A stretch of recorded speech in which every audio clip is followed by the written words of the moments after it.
If you remember from last week, we started what I'd just call, I guess, a mini-series called Keys.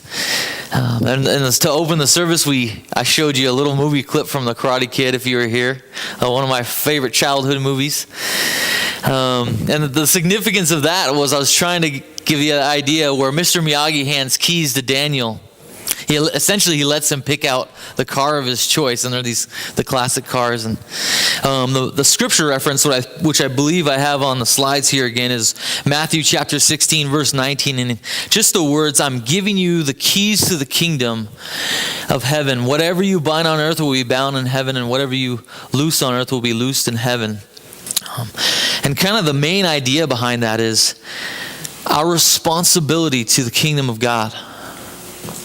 That was a moment before what we just shared, and before the Passover, before the time where Christ was telling his disciples that he was going to sacrifice himself for them. He said, "Guys, guess what? I'm putting it in your hands. The kingdom." Or as the quote that I like to share that Carrie's used from a guy named Bill Hybels, a pastor named Bill Hybels, and he says, the hope of the world, the local church is the hope of the world. And the question we finished with last week was, what will we do with the keys? You know, that picture right there. God's handing us those keys. What are we going to do with them? And this week I wanted to look at an example of someone who God gave the keys to, and kind of think about a few questions. Here's a couple questions for you to start pondering. What do they do with the keys? What do they do with them? How do they respond to the opportunity? Did they honor God with the responsibility he gave them? And what can we learn from their experiences? I think that's a key, those few questions there, especially when you're looking at people of the Bible, whether it's the Old Testament or New Testament. You kind of look at how they responded. And what's exciting about that at times is you recognize they went through very similar struggles that we did. I think all of us have those moments, right, where we can feel the nudging of God's Spirit. And it's hard. Everything that you are sometimes is kind of pushing back like, nah, I don't think so. So what did they do with the keys? How did they respond to the opportunity? Did they honor God with the responsibility he gave them? And what can we learn from their experiences? So this morning we're going to look at Moses. One of the most iconic figures of the Old Testament. But before we do that, something fun, since I don't have a joke, something that came to my mind this week. I was wondering, how many of you guys enjoy watching a good game show? Honestly, come on, you can raise your hands. Who likes a good game show? The game shows have kind of changed over the years, but some of the game shows, they've been going for like 40, 50 years. Jeopardy, I looked at just the other day. I think Jeopardy's been going since the 60s. Which is pretty amazing. And it's still Alex Trebek. Amazing. The Wheel of Fortune, same type of thing. How many of you guys like Price is Right? I love watching The Price is Right. I love that game, Plinko, you know. Family Feud. You just stole it from me, man. That's my favorite. I loved Family Feud. Deal or No Deal. Press Your Luck was a good one, too. If any of you guys remember No whammies, you know, you're watching. But Family Feud, that was my favorite to watch. I don't know what it was. Sometimes I'd imagine, man, what if my family went up there? When I thought about that, I was like, I probably want to go. I'd probably let them down. But Family Feud, it's still going to this day. How many of you guys know who the host of Family Feud is now? Steve Harvey, that's right. How many of you think you can name all the hosts? There's Family Feud right there, right, Darren? How many of you guys think you can name all the hosts? So I got some pictures here. So if you remember, we'll just start with the first one. The original host of the Family Feud was Richard Dawson. You might have to click it a couple times. There you go, Richard Dawson. The one thing I remember about him is he always kissed everybody, or at least the women. Not everybody, but the women. He was a big kisser, right? The second guy on the list was Ray Combs. He's probably the one that I remember the most. He had that voice about it. The survey says, you know, that kind of thing. The next guy online, some people don't even remember he was a host, is Louis Anderson. The next one we remember from a different TV show, Richard Karn from Home Improvement, right? And the last couple, John O'Hurley's also done it. He's got that kind of James Bond look in that picture. And then the last right now is Steve Harvey, as we said. Who? No, he's Price is Right. Bob's a good guy, though. So because I like the Family Feud so much, I thought, someone just says, uh-oh, why? I thought, how many of you guys remember watching the Fast Money, right? And at home, it's so much easier. Because when the Fast Money is going, you go, how do they mess up? It's like one of the questions is like, name a body part on the lower, on your legs, and people are like, my elbow, And at home, you're like, how did you say elbow? But I have a few Family Feud questions. I'm going to kind of modify this. It's an abbreviated version. Is there anybody in here who feels they know enough about Moses they would be willing to do a little Fast Money with me? And he's pointing to Esteban here. Not with Moses. Anybody feel like they know a lot about Moses? I got a t-shirt about it. You got a t-shirt about Moses? Okay.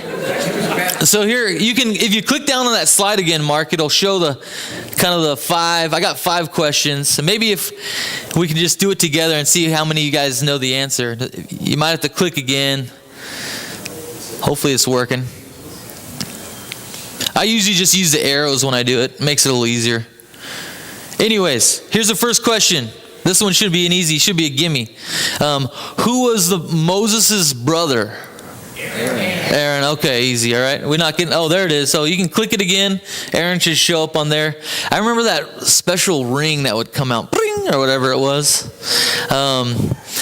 What way did God first speak to Moses? Burning bush, right? The third question I had, this is a little tougher. How many kids did Moses have? 972. Man, I feel bad for his wife. Anybody know? Easy. 2. We got some hands out there. Okay, 2. Very good.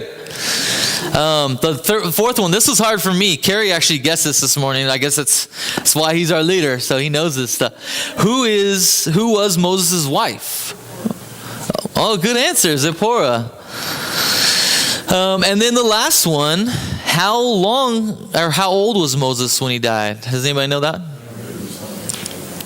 A lot older than we probably would want to be when we die, but 120 years old. He lived a long time, which kind of makes sense because by the time he probably led the people out of Israel, it seemed like he was pretty good years age, right? You can keep on going. I think I got different slides on there, but now when I say the name of Moses, I recognize that depending on your age, a different image comes to your mind. For most, I'm going to say, forgive me if I'm wrong on this, but for most people here, when I say Moses, go ahead and click on the first picture that's coming up. Yeah, Charlton Heston, there it is. Look at that, right? He just has that look about him like I'm Charlton Heston. Now, if you don't know, recently they came out with a new movie. So for the generations to come, Moses is going to look like this. Go ahead and click the next. It's Christian Bale or Batman. They won't have any idea who Moses was. Yeah, right. They won't know. If you didn't know, Moses' life was a pretty wild ride. From birth, his mom in order for his mom to save him from being killed, she had to put him, remember, in a basket, and she sent him down the Nile. And fortunately for him, it just so happened that Pharaoh's daughter was out in the river. We don't know what, maybe fishing, maybe bathing, I don't know. But she's out there, and she sees this basket coming on along. Now, I don't know about you, but that seems pretty coincidental. It looks like God's hand was kind of involved in that one. And guess who gets to kind of be his nanny growing up? His mom. His sister, I think, helped out in that same process. So Moses grows up with the Egyptian, the Pharaoh's family, yet he still has the connection to his biological family. But he also gets all the advantages, it seems like. It seems as though the impression you get that he got to enjoy the fruits of being a part of that royal family. Then Moses grows up, it seems, and I haven't seen, has anyone here seen, I know Carrie told me he's seen it. Has anyone seen the movie Exodus, Gods and Kings? Some people have seen it.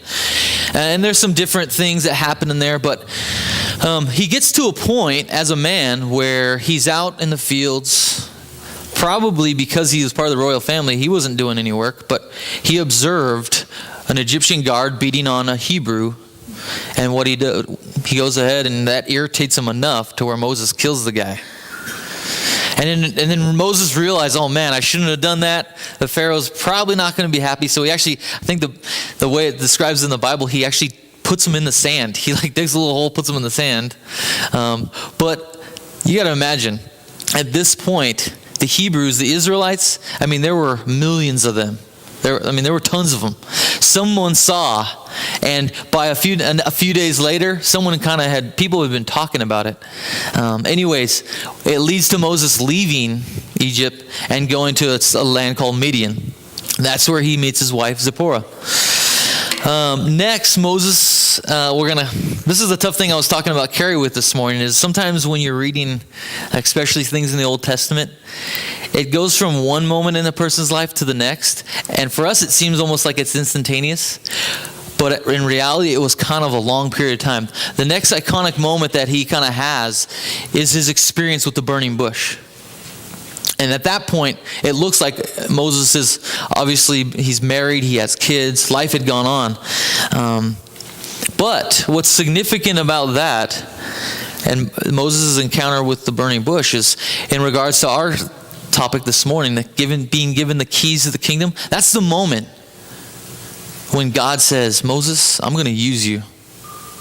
And how many of you guys remember what he did? Moses was scared. Yeah, Moses kept saying, God, you don't want to use me. Trust me. How many of us have been there, right? And Moses is trying to come up with any excuse he can. He even throws his brother under the bus. Says, oh, my brother Aaron, yeah. Or God might have actually suggested it. He might have said, hey, we'll send your brother Aaron if you're so scared to speak, you know. But it's that moment where God tells Moses, I need you to lead my people. They've suffered too long. And on that, as you read throughout Moses' life, he's one of those people who was utilized by God a lot. The burning bush was only the first time. He actually got to encounter, from the way the Bible reads, he got to encounter God about, I'm going to say, at least 3 times in what we're not going to say face to face, but he also encounters God when he receives the 10 Commandments, if you remember that. And the Bible describes this moment where he goes up, and I'm going to, forgive me if I'm wrong here, Mount Sinai, is that correct? Yeah. Right, where he received the 10 Commandments. But he goes up there, he receives them, and when he comes back, it says he's glowing. His hair had like turned white, kind of that moment of Charlton Heston where he's, like that. And his life was transformed. For this morning, though, what I'd like to do for the sake of our discussion about keys of the kingdom, I want to focus on a small passage involving Moses' father-in-law, Jethro. Now, a little footnote, I'll tell you. As you read about Moses' life throughout Exodus, and you get up to around chapter 16 or 15, 16, 17, it actually uses 2 names for his father-in-law. And so I was kind of confused by this at first.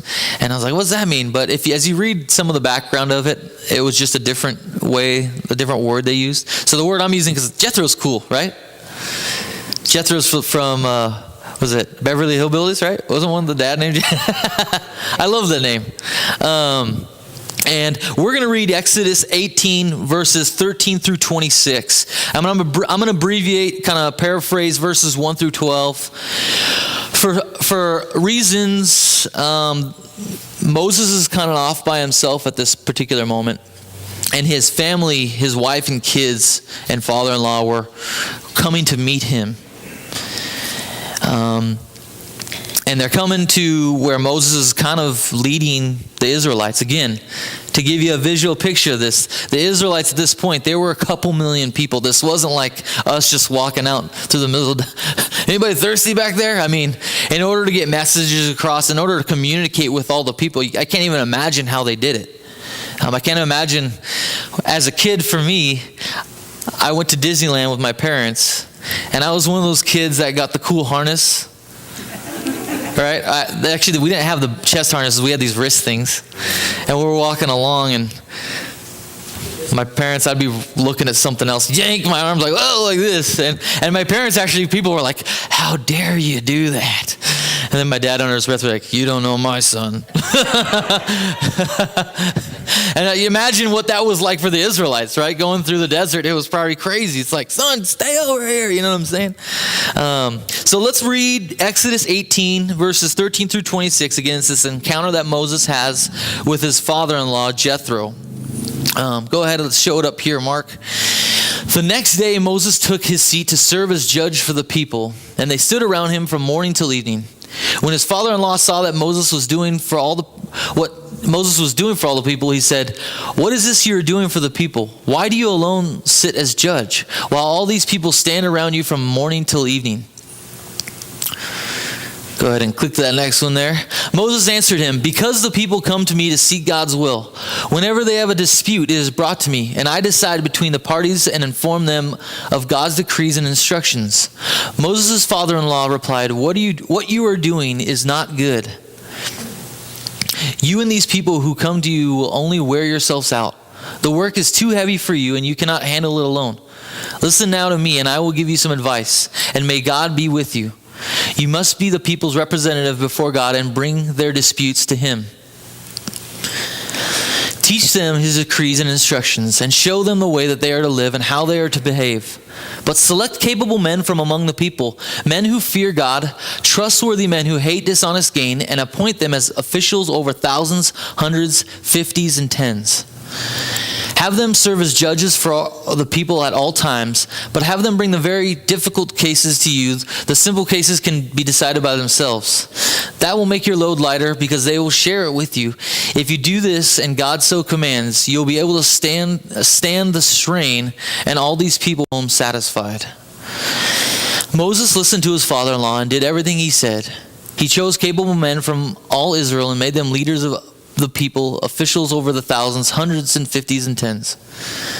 They served as judges for the people at all times. The difficult cases they brought to Moses, but the simple ones they decided for themselves. So really the picture you're kind of getting is similar to kind of governments that are set up. You're getting this. Jethro's basically telling Moses, hey, this work is really gonna work you to death if you keep doing it this way. And what I like about it is it's similar to the passage we read in Matthew last week. And what I mean by that is, if you're reading Moses' life, if you're reading the encounters that the Israelites have in the desert, remember they're in the desert for 40 years. This is kind of a really small moment. We could kind of even say it's kind of insignificant. But what Jethro teaches Moses is actually something really valuable that kind of shaped, if you want to say, what became the tribes of Israel in a way. It was kind of that starting point. And if there's one phrase we could use to kind of describe Jethro's advice, what phrase would it be? Micromanaging, right? He basically told Moses, dude, don't micromanage. If you do that, you'll go crazy. Because there's always going to be things people are going to bring to you. People are always going to have requests. So set people up that you trust that can help you with this. I just kind of wrote a few notes. Jethro noticed how much responsibility Moses was trying to take on himself and knew at the rate Moses, he would never sleep.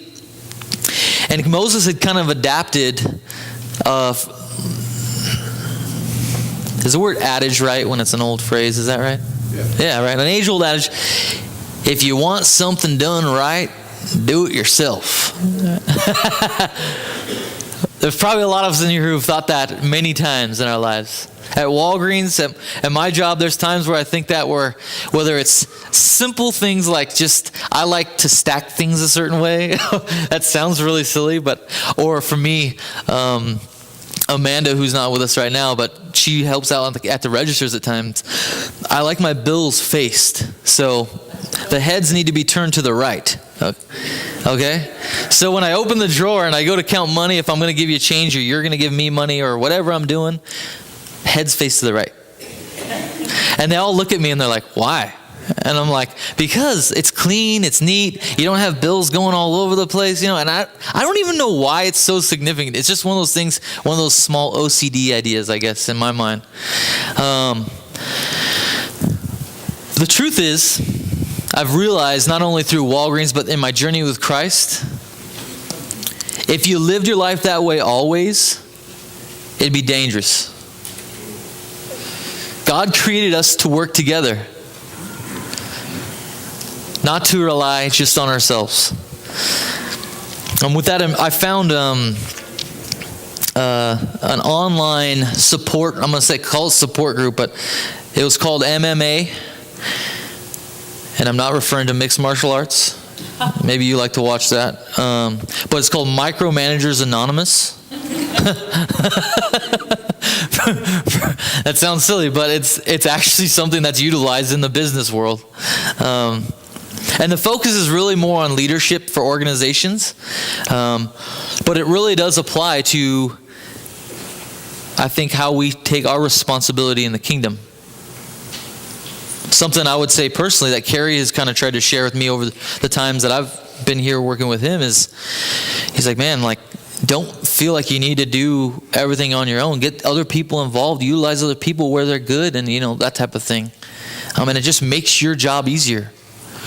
The founder of this online help group kind of gave a description of their goal, and he says this. He says, I want to start the leadership equivalent of a 12-step program. At the first meeting, I want to be the first person to stand in front of my peers and announce, my name is Neil, and I'm a micromanager. The goal of Micromanagers Anonymous will be to convince myself and others that micromanagement is a potential hazard of every organization on the face of earth, and that we as leaders need to purge our lives and our organizations of micromanagement. Along with this, I want to explain the power that comes from the leaders whose primary goal is to create an organizational environment of trust and ownership. The treatment for micromanagement is trust and ownership.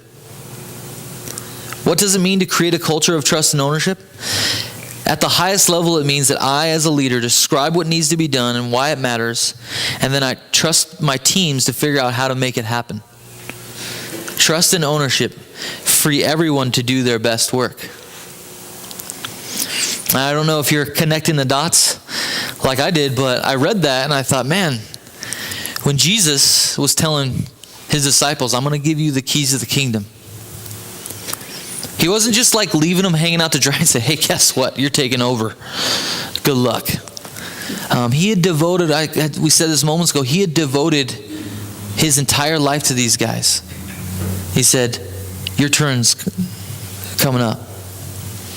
And the situation that Moses was experiencing with Jethro, Moses was kind of already the leader of the Israelites. They were already in the middle of the desert. But Jethro, his father-in-law, comes along and says, hey man, let me give you an idea. Let me give you some advice. And so I want to finish with this idea with the kingdom, with the idea of the keys of the kingdom. And what Jethro taught Moses. It's in order not to be a micromanager or to be micromanaged, it comes down to trust. Again, I'll relate it for myself at work is I understand, probably all of us can understand both sides of it, right? We can understand those moments maybe where we micromanage, where let's just maybe call it OCD, where we're trying to say, do it this way. But then maybe we also know what that feels like when a leader above us is doing the same thing, and you're kind of like, well, what about my ideas? You're sitting there like, I have value. I know what I'm doing, especially if you're involved in something or your job is something that you've devoted a majority of your life to. It can kind of be offending, right? When you have someone come in and tell you, no, you should do it this way. And there's not that trust. So the question I want us to leave with today, tying in the keys of the kingdom, is can we trust and can we be trusted? Remember, we're all in this together. We all have a role to play. As a family, as followers of Christ, we've been given the keys of the kingdom. I can only imagine. I know for myself, I know how difficult it is to let go sometimes, how difficult it is to not trust. I think my natural instinct, I don't know if a lot of you would agree with this, but our natural instinct is not to trust people. We feel like maybe we've been burned too many times. Maybe we've been hurt. But I look at that moment, for Jesus, I look at that moment with him and Peter, and even as you read it, you're kind of like, Jesus, are you sure that's a good idea? You sure you need to leave right now? But it was time. And then same thing in Moses' experience. Getting that advice, Jethro was like, man, there's a better way to do this. And in order to do it, you have to trust people. I know I could go over and over again for myself on how much room for improvement I have on both sides of the equation. At home, I want to be a father. I want to be a husband that can be trusted. I want to be someone that can be counted on to get the job done.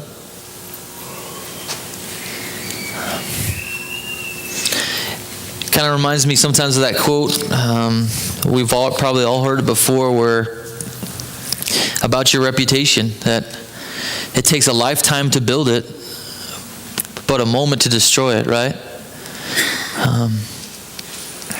Again, it's tough to trust, but you have to earn to be trusted. Something that, again, God's worked on me in my life with in regards to work and other things is you have to be diligent. You have to work hard. Don't take it lightly. Everything that we do, everything opportunity that we have makes a difference in the kingdom. Work, home, school, our families makes a difference in the kingdom.